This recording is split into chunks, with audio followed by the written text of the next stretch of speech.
So today we're going to dive into the psychology of people who deal with toxic individuals. And we're not just talking about getting by, we're talking about the traits that help them truly move forward and thrive. Let's get right into it. You know that feeling, right? It's just exhausting. That constant state of high alert where you're second guessing every single word, every action, just trying to keep things calm. If that feels familiar, then you are absolutely in the right place. We're going to walk through that journey from feeling totally stuck to finding your own strength. But first, to really understand how to survive, we've got to be honest about the burden we're dealing with. So let's take a look at the real psychological weight that these toxic dynamics put on a person.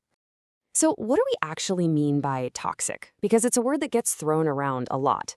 We're talking about more than just a few bad days or arguments. A toxic relationship is a consistent pattern of behavior that just chips away at you. It's designed, intentionally or not, to make you feel devalued, unhappy, and insecure. And just putting a name to it, that's a huge first step. You can't fix a problem you can't define. And this is what that pattern does over time. It's like a slow erosion of who you are. It usually starts with that little voice of self-doubt, which gets louder and louder. Then comes the anxiety. And after a while of living like that, you're just emotionally exhausted. Your self-esteem is in the basement. And one day you might just look in the mirror and think, who even is that person anymore? Okay, but here's where things start to change, because there is always a turning point. So now let's get into how that shift from just putting up with it to actively surviving actually begins. This is so important to understand. We often think we need some big, dramatic blow-up to justify making a change. But honestly, the real turning point rarely happens out there. It happens in here. It's that quiet, internal click when you finally decide that you've had enough, that your own well-being is more important than keeping a toxic peace. And this chart just illustrates that internal shift perfectly. Look at the left side. That's the trap mindset. You're blaming yourself for everything, you're constantly looking for their approval, and you're ignoring that little voice inside, your gut, that's screaming at you. Now look at the right. That's the escape mindset.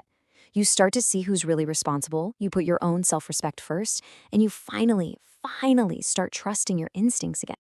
So how do you get that escape mindset? What does it actually take? Well, let's break down the core psychological traits that every single survivor develops. And here's the best part. These are not personality traits you're born with. Not at all.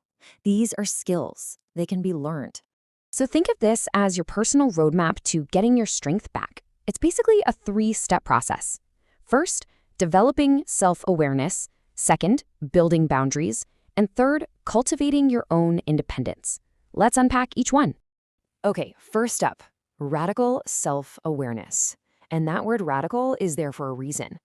This means you stop making excuses. You stop downplaying what's happening. It's about looking at the situation with complete, brutal honesty and asking yourself, how do I really feel? What do I really need?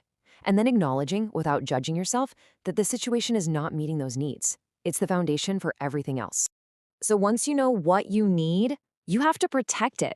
And that's where boundaries come in. Let me tell you, this is a total game changer. Boundaries aren't about building walls or punishing someone. They are about protecting yourself, your energy, your peace, and learning that no is a complete sentence, that it doesn't need a 5-paragraph essay to justify it. That is an incredible act of self-respect. And that leads us perfectly to the final trait, emotional independence. I mean, this quote just says it all, doesn't it? When you're in a toxic dynamic, your whole emotional world can revolve around someone else's moods, someone else's approval. Emotional independence is about cutting that cord. It's about becoming your own source of validation and knowing your worth, whether they approve or not. Getting out, setting boundaries, that's a massive victory. But the journey isn't over.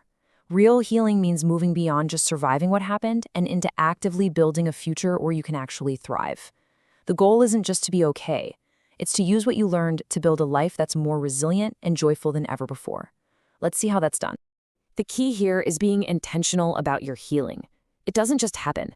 It means you're actively working to rebuild trust in your own judgment. You're seeking out healthy friendships and connections. You're rediscovering hobbies and passions that are just for you.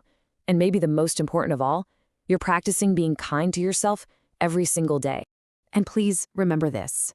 It all starts with one. Just one. One decision, one boundary, one moment where you choose to be kind to yourself. It doesn't have to be some giant earth-shattering leap. It just has to be one small step in the right direction. So, I want to leave you with this question, not for tomorrow or next week, for right now. What is one small, powerful boundary you can set for yourself to start reclaiming your energy and your peace starting today? Because the answer to that question, that's where thriving really begins.